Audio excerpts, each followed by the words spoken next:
Bonjour à tous et bienvenue sur la vidéothèque d'Adrien Zanetta. Aujourd'hui, on va parler d'un sujet un peu particulier. On va tout simplement s'intéresser à l'importance capitale qu'est l'acte de créer, peu importe ce que l'on crée, peu importe le contexte, dans l'évolution et dans tout simplement l'équilibre d'un être humain. C'est important parce que nous vivons finalement dans une ère qui est assez unique par rapport à beaucoup d'autres qu'on a pu connaître dans l'évolution de l'être humain, dans le fait qu'elle est très très très particulière dans sa hargne et sa violence envers la créativité et envers le processus de création de manière générale, que ce soit de l'éducation à la considération, à la morale, à l'évolution sociale dans le cadre de la société et même de la civilisation que nous connaissons aujourd'hui, quelle qu'en soit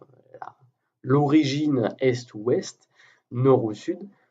il existe aujourd'hui une véritable forme de muselage de l'expression artistique pour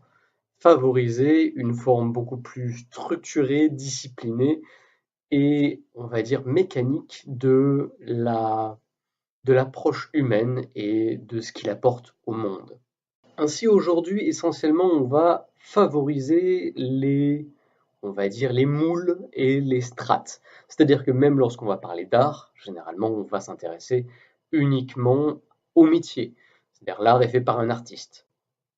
Et on va le présenter comme ça. Si on veut faire de l'art, il faut devenir un artiste, il faut apprendre une technique, il faut se mettre déjà dans un état d'esprit que ou on l'est ou on ne l'est pas. C'est une forme de restriction et de constriction évidemment du processus créatif qui est immense, mais qui appartient essentiellement beaucoup plus à notre époque.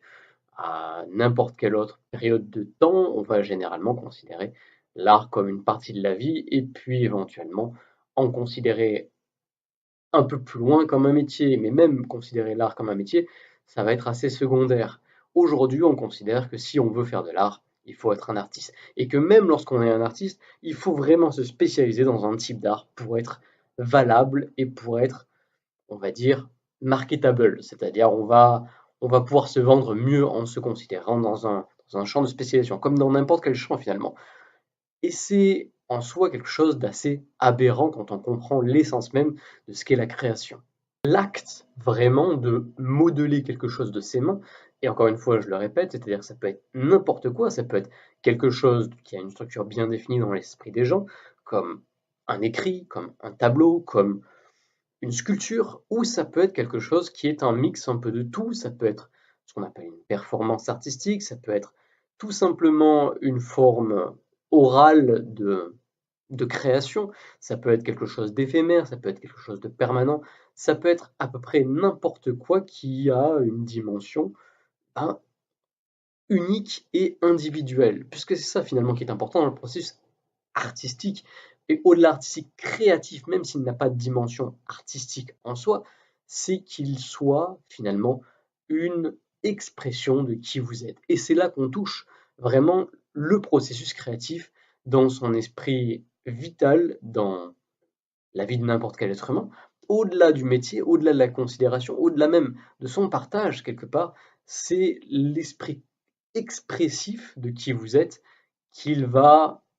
matérialiser, au-delà même symboliser, dans toutes ces couches différentes. Et même si la façon dont j'en parle peut imaginer, j'imagine en tout cas, peut sonner très philosophique et très, on va dire, un planaire, qui plane, voilà,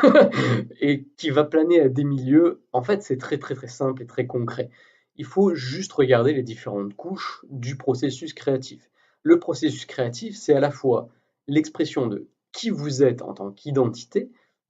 par exemple, c'est l'expression de l'ensemble de vos croyances, mais aussi de votre identité. C'est l'expression de votre cœur, l'expression de votre âme, si on veut l'appeler comme ça. Et c'est cette couche-là qui va passer à travers de la couche qui va représenter ce que vous incarnez comme état, on va dire, dans l'état présent. Peut-être que vous traversez une phase émotionnelle, peut-être que vous traversez une phase très joyeuse, peut-être que vous êtes dans une phase très amoureuse,